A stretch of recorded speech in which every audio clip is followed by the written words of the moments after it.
Hey what's up guys, my name is Vikas. Welcome back to our. So आज से हम लोग शुरू करने जा रहे हैं सॉफ्टवेयर इंजीनियरिंग की न्यू ट्यूटोरियल। इसमें सॉफ्टवेयर इंजीनियरिंग के सारे टॉपिक कवर किए जाएंगे। So hi guys, my name is Vikas. Welcome back to our. So चलिए स्टार्ट करते हैं। सो हियर सबसे पहले सॉफ्टवेयर इंजीनियरिंग का इंट्रोडक्शन देखते हैं। यानी कि सबसे पहले हम लोग देखेंगे कि सॉफ्टवेयर इंजीनियरिंग आखिर होता क्या है। एक सिंपल वे में अगर हम समझें तो सॉफ्टवेयर इंजीनियरिंग एक सिस्टमेटिक अप्रोच है जिसके द्वारा design, development, operations and maintenance का कार्य किया जाता है। अब इसमें डिजाइन में क्या आएगा, आपको जैसे कोई सॉफ्टवेयर की ज़रूरत है, उसमें किस टाइप की डिज़ाइन चाहिए, उसमें कैसे डेवलपमेंट करेंगे, कौन सा ऑपरेशन होगा, फिर अगर सॉफ्टवेयर बन जाता है तो उसकी मेंटेनेंस कैसी होगी। टॉपिक आगे चल के पूरे क्लियर होंगे। सो चलिए आगे देखते हैं। अब बात होती है कि आखिर सॉफ्टवेयर की ज़रूरत क्या है, उसकी मेन वर्क क्या है, ऑब्जेक्टिव क्या है। तो यहाँ पे मैंने कुछ ऑब्जेक्टिव्स लिखा है, जैसे ये मेंटेनेंस हो गया, करेक्टनेस हो गया, और भी सारे हैं। तो चलिए इनको एक्सप्लेन करते हैं। पहला आपको आता है मेंटेनेंस। यानी कि मेंटेनेंस से सीधी सी समझ में आती है आपको कि किसी भी चीज़ को मेंटेनेंस करना, जिसमें मेंटेन करने की एबिलिटी होती है। तो इसमें सॉफ्टवेयर को ऐसे बनाया जाए जिसमें कभी भी ज़रूरत पड़ने पे सॉफ्टवेयर को हम लोग मेंटेन कर सके, मेंटेनेंस कर सकें। ओके।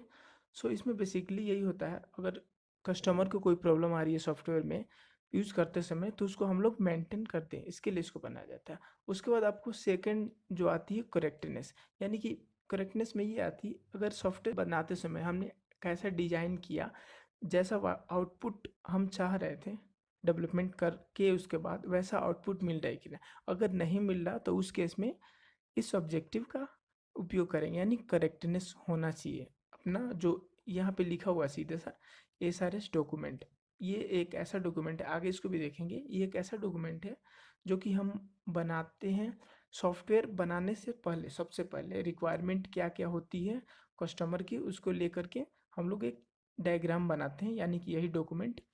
उसके बाद इस हिसाब से करेक्ट है कि नहीं ये देखा जाए। उसके बाद रीयूजेबिलिटी, यानी कि कोई सॉफ्टवेयर बनाते हैं तो इसकी रीयूजेबिलिटी है कि नहीं, यानी कि ये आप बना दिए, इसका वेस्ट तो नहीं होगा, इसमें इसका रीयूजेबिलिटी मतलब कि फिर से इसका यूज़ किया जा सकता है कि नहीं, इसकी ध्यान रखना बहुत ज़रूरी होती है। उसके बाद आपको टेस्टेबिलिटी, यानी कि जो सॉफ्टवेयर हमने डेवलपमेंट किया है टेस्ट के लिए, उस कंडीशन के लिए इस्टेब्लिश है कि नहीं। उसके बाद रिलायबिलिटी होता है, रिलायबिलिटी होता है।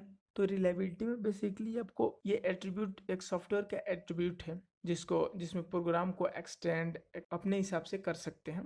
पोर्टेबिलिटी, पोर्टेबिलिटी का मतलब कि जैसे हम लोग का पीसी है तो ये पोर्टेबल नहीं है, बट हमारा लैपटॉप पोर्टेबल है, यानी कि लैपटॉप को हम कैरी कर सकते हैं, कॉलेज में भी जा सकते हैं, कहीं भी यूज़ कर सकते हैं। वैसे ही ये सॉफ्टवेयर ऐसा होता है कि एक इन्वायरमेंट में, ऐसे सॉफ्टवेयर ऐसा होता है ये किसी भी इन्वायरमेंट में पोर्टेबल हो। ओके, नेक्स्ट है एडेप्टिविटी। तो इसमें है क्या, आपको जैसा हमने सॉफ्टवेयर तैयार किया, जैसा कस्टमर चाहा, हमारे यूजर्स की नीड है, यानी कि जो कस्टमर है उसके जो यूजर्स है उनकी नीड को ये फुलफिल कर रहा है कि नहीं, सेटिस्फाइड कर रहा है कि नहीं, इस केस में ये ऑब्जेक्टिव आता है। सो गाइज, इस ट्यूटोरियल के बस इतना ही, फिर मिलते हैं नेक्स्ट वीडियो में। तब तक के लिए bye, keep reading, keep learning, thank you for watching, thank you.